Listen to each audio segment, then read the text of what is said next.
Hey everyone, ET here, and welcome back to WYSTEM. So, for those of you who are new, welcome. We are celebrating science, technology, engineering, and mathematics. And for those of you who have seen some of our prior videos, welcome back, because as you know, tonight is part 2 of Technology Week, and we have an amazing individual who is all about technology and mapping. And if you watched our video on Tuesday night, we learned all about mapping and bighorn sheep and how viruses can be transmitted, but also how we can use that stuff to apply to humans. So we are super excited about tonight's episode. So welcome again. And as we know, we are wrapping up tonight with Technology Week, and next week is Engineering Week with a awesome dude. His name is Tyler Carey. He's going to be teaching us all about sculpting and 3D modeling. So we still have a ton of content for you guys to hopefully watch and enjoy. So welcome back to WYSTEM. I just want to remind you again about participation. So we have a very special prize for those of you who are students in Wyoming schools to win a 3D printer for your school when you go back to school, which how cool would that be, right? So how you can win that prize is that every week, so there's 4 of them, we are posting a secret code word that will show up right here in the corner of the screen very briefly. Last week, that's already happened. You can go back onto our YouTube channel, rewatch Dr. Dan and Amy Serdam, who talked about viruses and bacteria. There was a code word there. And the code word for this week could have happened on Tuesday night's video, or it may happen tonight. I don't know. You gotta kind of keep your eyes out for it in that corner of that screen, because then at the end of WYSTEM, which is the end of May, if you have all 4 secret code words, you'll be able to submit them, and we're gonna do a random draw on our final night of WYSTEM, and one of you will win a 3D printer for your school, which is going to be incredibly exciting. So that is what we have in store for you tonight. So tonight we're going to continue to learn about technology and mapping from the most talented Teal Wyckoff. And Teal is a research scientist at the Wyoming Geographical Information Science Center at the University of Wyoming. She's been doing this for a very long time, is so awesome, and definitely want again to give a shout out to Teal for taking her time to teach you about some really cool things. So with that being said, I think it's time to start part 2 of WYSTEM for Technology Week. So, Teal, here we go. Your show. Thank you, ET, for that introduction. I appreciate that. Hello, everyone. Welcome back. I hope you're able to join us on Tuesday. If not, that video is there for you to take a look at. Tonight, I am very excited to have an opportunity to visit with you all. So as ET mentioned, on Tuesday, we learned a bit about wildlife and the role of mapping and technology and understanding their movement patterns and the potential for disease spread among them. And tonight, we're going to take some of what we learned in that session, and we're going to apply it to how humans move and how we interact and how our global a global pandemic can really spread. So today we're going to focus quite a bit on how people travel around the world and how we travel among our communities. And then we'll follow that up with talking about some of the early days in understanding mapping and how we use spatial distribution to understand disease spread among humans. So what I'm going to do tonight is actually share my screen so that I can share some resources with you. Now, what I want to just remind you of now is that these resources are all going to be available for you on the WYSTEM website. So the maps and all the things that I'm going to share with you tonight are all going to be there as resources for you to come back and explore at your own pace. So with that, I'm going to go ahead and share my screen with you. Fantastic. Okay. So what we're going to take a look at today, like I said, these are maps and resources that are available for you to peruse. I designed them this way on purpose for that. So as I mentioned, the first thing that I want to talk about tonight is the role of technology and geography and how connected our world is. So one of the first ways that I want to illustrate that with you tonight is to look at a map that is put together by NASA. Now, as we have talked about before, the role of satellites is incredibly important in how we transmit information. So the role of technology, we talked about on Tuesday, how we use satellites to transmit information from wildlife up to a satellite and back down to us as researchers. Well, another really important role that satellites play and technology plays in understanding our world is in gathering imagery, global-based imagery. Here, what we're going to look at today is actually satellite imagery of nighttime around the globe. So as you can see up on your screen right now, we are looking at the US, and we are looking at all of the major city centers that we have in the country. You may be able to identify something sticking out here in the Rocky Mountain West. That is Denver, so one of our closest major cities. But what we're going to do right now is actually zoom out here and take a look at the rest of the world. So this is just one way to illustrate how we can understand our distribution around the globe, and using lights at night, get a sense of how connected we are. So here we are in Europe. I'm actually going to see if I can let's turn on a couple of things here. I think I'll do labels just so that we have a sense of where we are as we zoom around the map. So here we are in the United Kingdom. Here's London, and if we zoom in there, again, just using light at night to understand if there's light, chances are that's where our human populations are and how connected those are. Here we are, we're going to zoom across the rest of Europe, looking at Paris, Amsterdam here in the Netherlands, Belgium, just getting a sense of how many people are living in these particular areas. I'm also going to zoom out. I want to zoom in here on Egypt, and I have a question for you. Also, I want to remind you, if you have questions throughout tonight, please type them in the chat box. We'd be so happy to have some time at the end here to visit with you. So let us know if you have questions. One of my questions for you, however, is, for those of you who have studied world geography, do you have any idea what this feature is? So we are in Northern Africa. We are in Egypt. And what do you think this looks like? So we're looking at human habitation in light, but we're actually looking at the Nile River. So just interesting how humans really follow geography. In this case, water is really the factor that humans are following in that pattern. So zooming back out and looking at the rest of the world, zooming over India, here we are up here in Mongolia. We get a sense of how actually from a human population perspective, relatively low, at least from an estimate of just looking at light. Here we're looking at northern Russia, again, you know, kind of more on the low population side. But if we zoom down and look at China, quite a few people living there as well. Again, just a resource for you to explore and get a sense of where humans are distributed around the globe.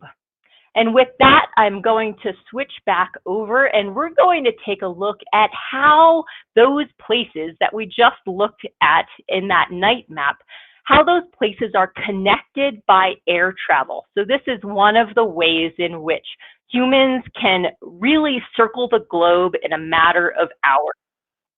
Here we're going to watch over a course of 72 hours in 13 seconds.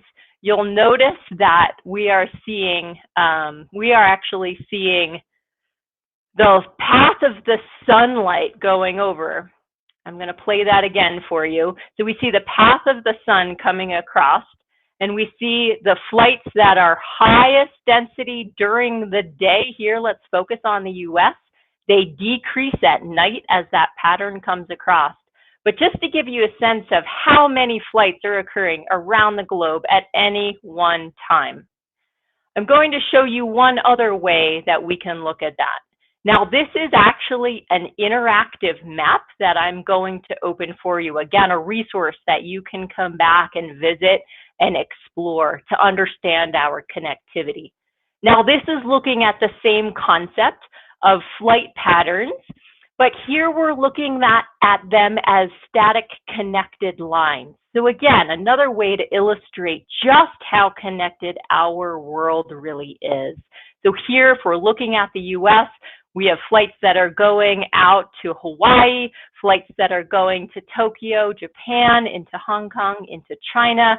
We have flights that are just absolutely crossing the globe. Here we are looking at Europe and just the vast amounts of interactivity that we have going on there.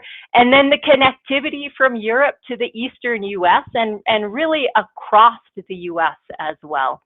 So really just giving us a sense of how much connectivity we have on a global basis and how, if we think about this from a perspective of disease spread, how quickly and how many potential people can be affected just by disease spread because of where we travel and how quickly we are able to travel there.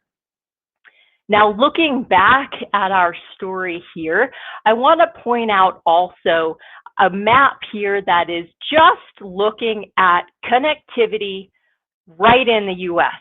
So the darker the blue line, the more travel there is between those places. This includes both air travel as well as road travel. So again, just giving us a sense of how much we move in between places and how connected we are as a society.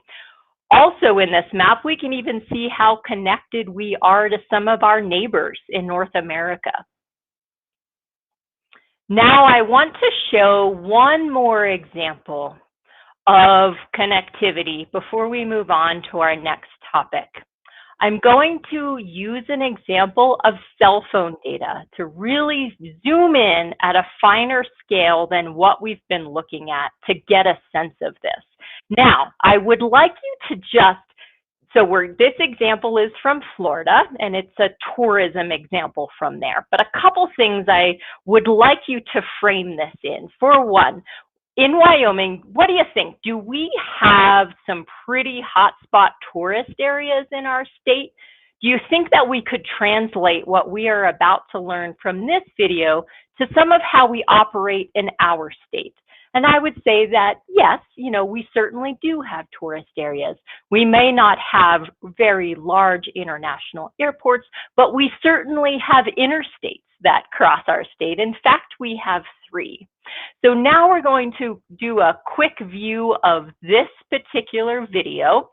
And again, I just want to point out that this is cell phone data that we're going to be watching.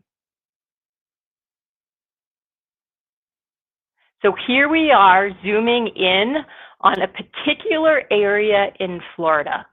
This was from spring break, so it's from March of 2020. So here we are zooming in. Note that all of the orange dots in this map are cell phone GPS location information.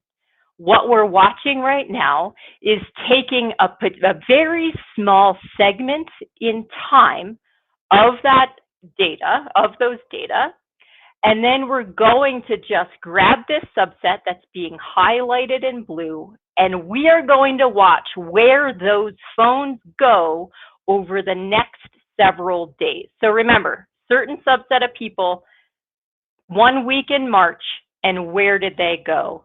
And it's just incredible to watch an illustration of how far and how much just that one beach full of people have permeated as they go back to their homes across the United States. So again, just giving us a sense of how much we interact and how far we travel on an average basis. Now, that's been my description of how connected our world is. Now I want to step back in time and talk about how the role of mapping and geography really started back in history as it relates to pandemics. Now, there was a cholera outbreak in London in 1854. And at the time, it was commonly thought that cholera was being spread via the air. But there was a doctor at the time named John Snow, and he had a different theory.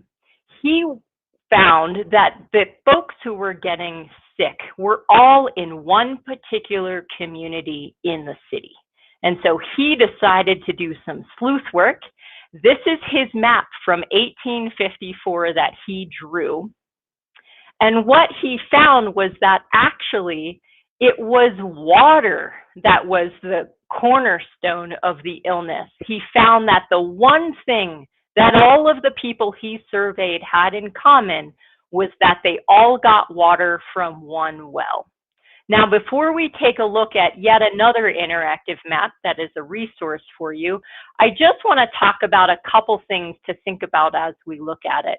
So these are all things that Dr. Snow determined back in 1854, but they are all concepts that are important to us and that we use in epidemiology today. First, who is sick? What are their symptoms? When did they get sick? And also, where could they have been exposed to the cause of the illness?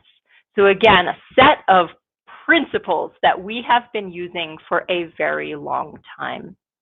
Now, this is another interactive map. This one was put together by Yale, actually, for just such a purpose, for us to learn about how mapping way back in 1854 is still relevant today. So here we are looking at Dr. Snow's black and white hand-drawn map, superimposed on top of a modern recreation of his data. So here we see the particular mean of the outbreak. That's this blue circle here. And then we see kind of the mean of the illnesses. And you can kind of see the pattern that Dr. Snow saw here, where, the outbreak was really concentrated in one area. And again, what he was able to determine was that it was the water that was making people sick. And really his ability to map out, or his forethought to map out where all of the outbreak was occurring, as well as interviewing people and understanding where they were getting their water, was how he was able to determine that outbreak.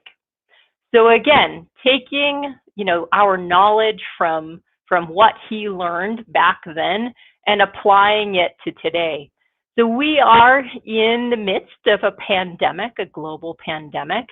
You learned a bit about this last week in Science Week, but I just want to touch on it very quickly. So a pandemic is a disease epidemic that has spread to a large group of people across a sprawling region or across multiple nations or continents.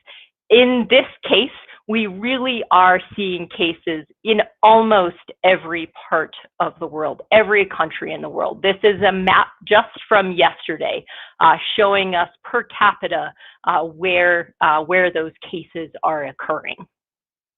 So I'm going to talk a little bit specifically about COVID-19, the pandemic that we are experiencing now, the reason that we are all home, potentially in quarantine, and why we're all being careful and wearing our masks. So there are a couple of resources that were put together really early on in this pandemic by Johns Hopkins University. And these have really come to represent the main resources, especially those of us in the mapping world, but really these are intended to be used by everyone.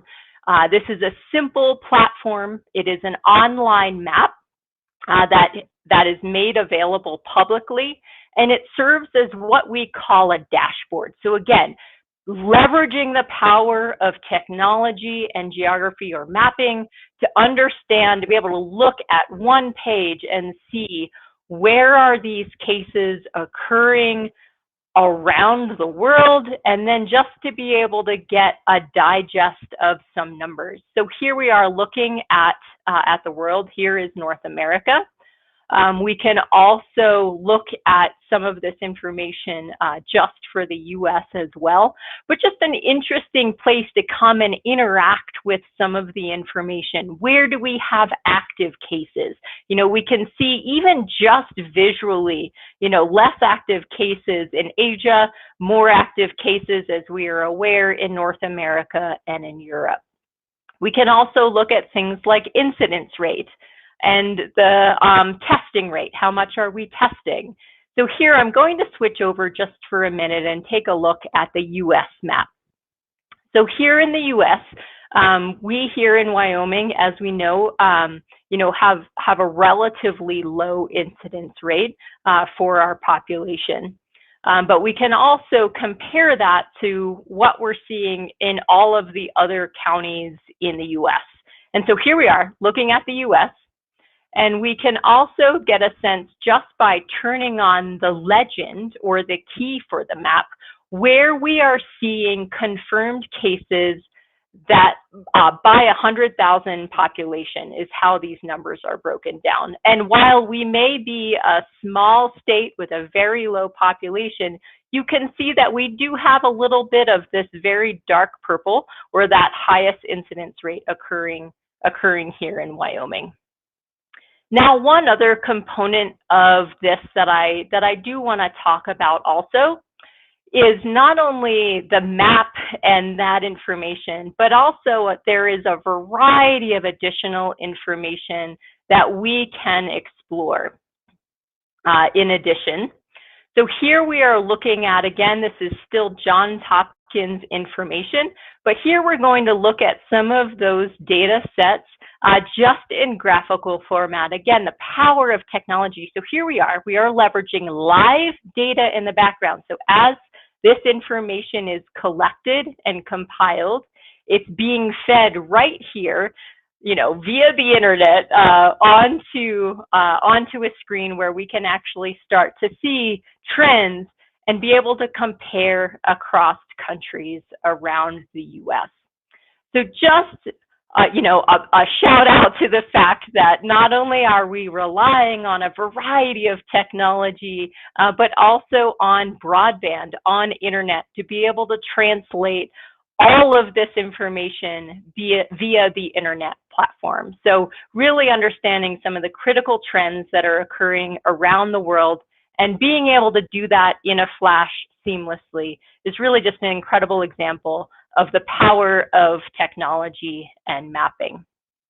So I'm going to switch back over again and just wrap up here. I want to remind you that, really what this week was about and what this month is about is understanding, where we are in of leveraging the STEM education for you, and also in understanding the pandemic. Last week, we took a look at science and what was, some of the things that we can understand from the medical community. And this week, I hope you've learned just a little bit about how important the role of technology and the role of geography, GIS, geographic information systems, or mapping are to understanding data and information. I also just want to mention, there are all kinds of careers out there for you. So if any of this stuff piqued your interest, there is just so much. I talked about wildlife on Tuesday. Today we're talking about, humans. We're talking about really health metrics. Next week, you're going to learn quite a bit about 3D printing. There's just so much in the STEM world that can apply, and that can be leveraged by us all. So I definitely hope that you're able to check out some of these resources and know that the careers are waiting for you all. We're looking for your enthusiasm. Let us know if you have any questions in the chat. And with that, E.T., I'll turn it back over to you. Well, thank you so much, Teal. That is so fascinating. And when you look at that data on maps, you're actually able to really start getting a holistic picture of what's actually happening, right? And so Teal's done a great job in explaining what that is. You guys have about 4 minutes. If you have questions for Teal, we only have Teal for 4 more minutes. So let's see if we have any questions. Otherwise, I always have questions. So because I, just like you, this is the first time I'm seeing this content as well. So it's very, I am learning just as much as you are. So, and while we kind of wait, all you have to do is go to the YouTube live, type in your question. We'll look for it there. But why don't we start with, Teal did, you spoke about these career paths, right? And that's kind of exactly what STEM is. And obviously you probably, students may not know exactly what that word and that word and that word are, but why do you feel like if people were interested in the things that you spoke about this week, why do you think that's so important? And why are you so passionate about it? Yeah, thank you for that question, E.T. I guess what I would say is, I came into the STEM field via a winding route. It was not my ultimate goal, honestly. I was very interested in a wide variety of things, the environment and natural resources in particular. I was interested in fire ecology and understanding really our natural world. And what I found during my education process is that there was one common thread that was incredibly powerful, and that thread was technology. And that is part of why I have found that my career has been able to wrap both, my variety of interests in wildlife and natural resources and the environment, and the common thread throughout all of it is understanding it and being able to evaluate, elucidate, shed light on all of those different research questions, answering questions, to support policy and decision making in order to make the best and most informed decisions. We need technology to be able to do that. And that's why I'm passionate about that. Oh, I love it. Yes. All right, we have a question, Teal. So this is from Katie. So the next question is, how has GIS/mapping changed over the years, and where do you think it will go in the future? Oh, that's a great question. So let's see. So where has GIS come over the years? Interestingly, mapping, of course, has been around for a very long time, conceptually understanding where our place is in relation to a lot of other places. But in terms of the technology, that has evolved incredibly rapidly. I would say, essentially the 90s is when that started to hit more mainstream. I would say earlier than that, it was definitely much more of an elite, high-powered computers in a research center were the only place you were going to see something like that. And then through the 90s and the early 2000s, it very much permeated all of our worlds. And I would say today in 2020, it is absolutely fundamental to everything. One of the big changes that has happened over that time period is that the technology has gone from the desktop, so from being completed on a computer itself, and moved really into this online environment. I mentioned earlier how important broadband internet is for really providing this information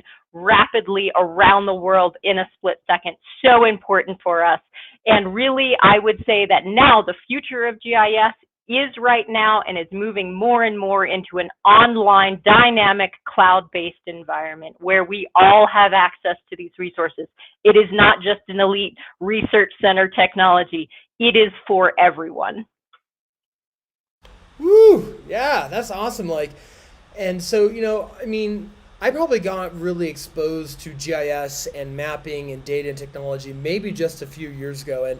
And to your point, Teal, it's been amazing to watch just how powerful it is to visually see, like you showed so many great examples this evening between cell phone data.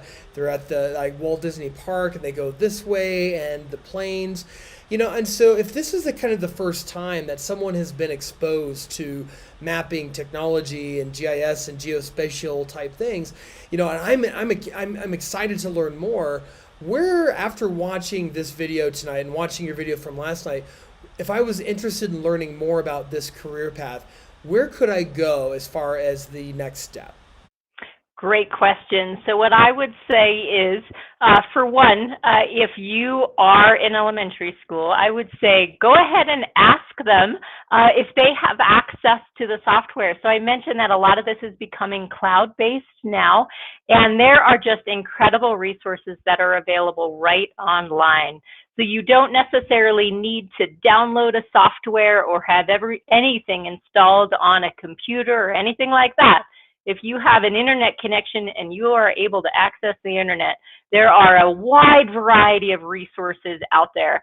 I would say, in the materials we've shared just over the last couple of sessions, there's quite a few maps for you to go in and explore, but there are a variety of others. There are a lot of publicly available things, and if you're interested in Wyoming, Wyoming also has a wide variety of resources that are online and that are intended for a public audience. I'll just give a shout out to the Wyoming Geospatial Hub, the GeoHub. It's a pretty good center of just information collection, lots of maps, lots of live data, and all of those resources are free and available for interpretation. Wonderful. Teal, you are awesome. And again, thank you for taking some very valuable time with us this evening to talk and share your passion about everything maps and data and technology. And it's also really hard to believe that we are halfway through WYSTEM. Tonight concludes Technology Week. We had Science Week last week, so we are right at the halfway point. So we have 2 more subject areas to go in the STEM fields. We have engineering, that's next week, and then we end with mathematics. And then on Friday, we have a big party. We do a drawing. You'll watch some 3D printing. So we've had some amazing people presenting content, awesome career paths, and we have halfway to go. So Teal, once again, thank you for taking all of your time and doing that. And so what's next? So this just wrapped Technology Week. And again, the keyword either showed up tonight or the previous night. On Tuesday, next Tuesday at 6 p.m., we're going to kick off Engineering Week with Tyler Kerr. He runs the Makerspace at the University of Wyoming, and he's going to be talking all about sculpting software and 3D modeling, and also showing you what a 3D printer is. So next week is also going to have a lot of amazing content. So want to definitely thank all of you for joining us for another WYSTEM episode. Teal and everyone that's been a part of making this happen, the Anderson Elementary PTO board. So we've been so excited to share all kinds of cool science, technology, engineering, mathematics that is happening right here in Wyoming, and we really encourage all of you to get into these fields because we're going to need you more than ever. So have a wonderful rest of your evening, and we will see you back here with WYSTEM Live Tuesday at 6 p.m. to kick off Engineering Week with Tyler Kerr. So take care, everyone. Stay healthy, stay safe, and we'll see you here in just a couple of days. So until then, bye, everyone.